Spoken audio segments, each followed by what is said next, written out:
Good morning bro. நான் ஆயிஷா. என் upline வந்து diamond director Manibharathi sir and star director வந்து Bhavani sir ma'am. Silver director வந்து குளோரியா மேம். சார் எனக்கு ரெண்டு கொஸ்டின் இருக்கு. என்ன கொஸ்டின் அப்படின்னா, நம்ம வந்து ப்ராடக்ட் வந்து எம்ஆர்பி ரேட்டு காமிக்கிறாங்களே சார், அந்த எம்ஆர்பி ரேட்டுக்கு நாம மற்றவங்களுக்கு சேல்ஸ் பண்ணலாமா பண்ணக்கூடாதுன்னு எனக்கு தெரியுது. பட் உங்க சைட்ல இருந்து எனக்கு ஆன்சர் வேணும். ரெண்டாவது வந்து நம்ம ரீபர்ச்சேஸ் ஆஃபர் பண்ணும்போது அதில் ப்ரொமோஷனுக்காக சில ப்ராடக்ட் நம்மளுக்கு கொடுக்குறாங்களேங்க சார், அதை வந்து நாம அந்த சேல்ஸ் மாதிரி இன்னொருத்தவங்களுக்கு கொடுக்கலாமா, இல்லை அதை ஃப்ரீயாக தான் ப்ரொமோட் பண்ணுமா? இது ரெண்டு கொஸ்டின் மட்டும். Sir okay. இங்க வந்து ஃபர்ஸ்ட் ஆஃப் ஆல் வந்து பாத்தீங்கன்னா வெஸ்டேஜ் கம்பெனி நீங்க வந்து என்ன சொல்றாங்க அப்படின்னா, வெஸ்டேஜ் கம்பெனியோட அந்த இன்கம் இன்கம் இன்கம் ஸ்பிட்டப்லயே வந்து பாத்தீங்கன்னா ஃபர்ஸ்டே வந்து பாத்தீங்கன்னா சேவிங் ஆன் கன்சப்ஷன் அப்படின்னு சொல்லிட்டு தான் வந்து ஒரு இதே சொல்லியிருப்பாங்க. கம்பெனில நிறைய பேர் வந்து வெஸ்டேஜோட ப்ராடக்ட்ஸை வாங்கி சேல்ஸ் பண்றவங்க எத்தனையோ பேர் இருக்கிறாங்க. இது வந்து கம்பெனியுமே ரெக்கமெண்ட் பண்றாங்க தான். பட் நம்ம வந்து அதை வந்து ப்ரொமோட் பண்றது இல்லை. ஆனா நம்ம சேல்ஸ் பண்ணி இன்கம் எடுக்கிறத நம்ம கான்சன்ட்ரேட் பண்றதில்ல. ஏன்னா ஒரு சிலர் அதுதான் அவங்களுக்கு பிடிக்கும்.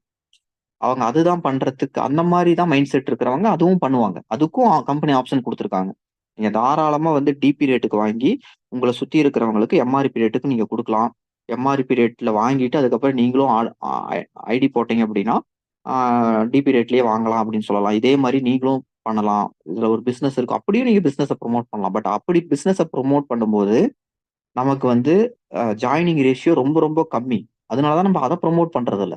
டைரக்டா பிளான் ஒரு ஆப்பர்ச்சுனிட்டி இருக்குன்னு நம்ம சொல்லி நம்மளோட பிசினஸ் பிளான அந்த மாதிரி நம்ம டிசைன் பண்ணிருக்கோம். நல்லா புரிஞ்சுக்கணும். ஓகே, இப்ப நீங்க கேட்டதுனால நான் உங்களுக்கு சொல்றேன். தாராளமா நீங்க டிபி ரேட்டுக்கு வாங்கி எம்ஆர்பி ரேட்டுக்கு நீங்க சேல்ஸ் பண்ணலாம். எம்ஆர்பியை விட அதிக சேல்ஸ் பண்ணக்கூடாது. எம்ஆர்பி ரேட்டுக்கு சேல்ஸ் பண்ணலாம்.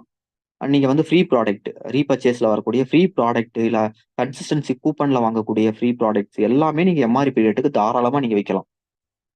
ஓகேவா? இப்ப உங்களுக்கு தெரிஞ்சவங்களுக்கு இல்ல உங்க ரிலேட்டிவ்க்கு நீங்க ஃப்ரீயா குடுக்குறீங்க அப்படின்னா கூட நீங்க தாராளமா ஃப்ரீயாவும் நீங்க வந்து குடுக்கலாம். இல்ல வந்து நீங்க டிஸ்கவுண்ட்ல உங்களுக்கு தெரிஞ்சவங்களுக்கு உங்க ஃபேமிலி மெம்பர்ஸ்க்கு டிஸ்கவுண்ட்ல ஒரு டைம் உங்களுக்கு கம்பெனி ஆஃபர் குடுத்துருக்காங்க. 50% டிஸ்கவுண்ட் ஒரு டைம் வாங்கி பாருங்கன்னு சொல்லிட்டு அது நீங்க பிசினஸ் ப்ரமோஷன். நீங்க டிஸ்கவுண்ட் குடுத்துட்டு அடுத்த டைம் வந்து எம்ஆர்பி ரேட்டுக்கு அவங்க பொருளை யூஸ் பண்ணி நல்லா இருக்குன்னு சொன்னோனே அடுத்த மாசத்துல இருந்து எம்ஆர்பி ரேட்டுக்கோ இல்ல வந்து ஐடி போட்டு வாங்குனீங்கன்னா உங்களுக்கு இந்த ரேட்டுக்கு கிடைக்கிறதுல பிளான் இருக்கு அப்படின்னும் நீங்க சொல்லலாம். என்ன பண்ணக்கூடாது அப்படின்னா, நீங்க வெஸ்டேஜோட ப்ராடக்ட்ஸ எடுத்து, நீங்க வந்து அன்னோன் பெர்சனுக்கு டிஸ்கவுண்ட்லயோ, இல்ல விலை கம்மியாவோ, இல்ல எம்ஆர்பி ரேட்டோட கம்மி அதாவது டிபி ரேட்ட விட கம்மியாவோ, இல்ல வந்து இந்த மாரி Flipkartல, Amazonலயோ, இல்ல வந்து OLXலயோ வந்து நீங்க வந்து வெஸ்டேஜோட ப்ராடக்ட்ஸ அன்னோன் பெர்சனுக்கு ப்ராடக்ட்ஸ மட்டுமே சேல்ஸ் பண்ணணுங்கிற மோட்டோல பண்ணக்கூடாது.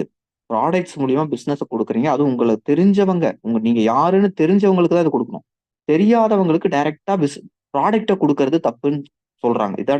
இதுவும் வந்து டைரக்ட் செல்லிங்ல இருக்கக்கூடிய டைரக்ட் செல்லிங் கவர்மெண்ட்டோட ரூல்ஸே. ஓகே. அதனால வந்து ப்ராடக்ட்ஸ வந்து டைரக்ட்டா வந்து நீங்க வந்து அட்வர்டைஸ்மென்ட் பண்ணி சேல்ஸ் பண்ணக்கூடாது. நம்ம இண்டிவிஜுவலா குடுக்குறது அது வேற. அது வந்து தாராளமா பண்ணலாம். நமக்கு யார் என்னன்னே தெரியாதவங்களுக்கு ப்ராடக்ட்ட சேல்ஸ் பண்ணக்கூடாது இல்லையா?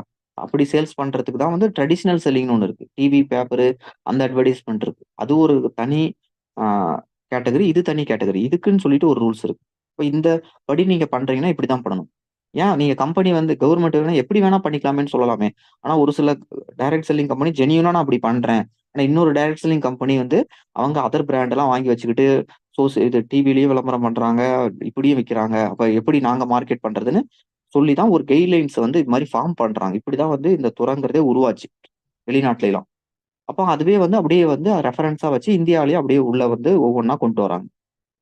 புரிஞ்சுக்கணும் நாம இதெல்லாம்.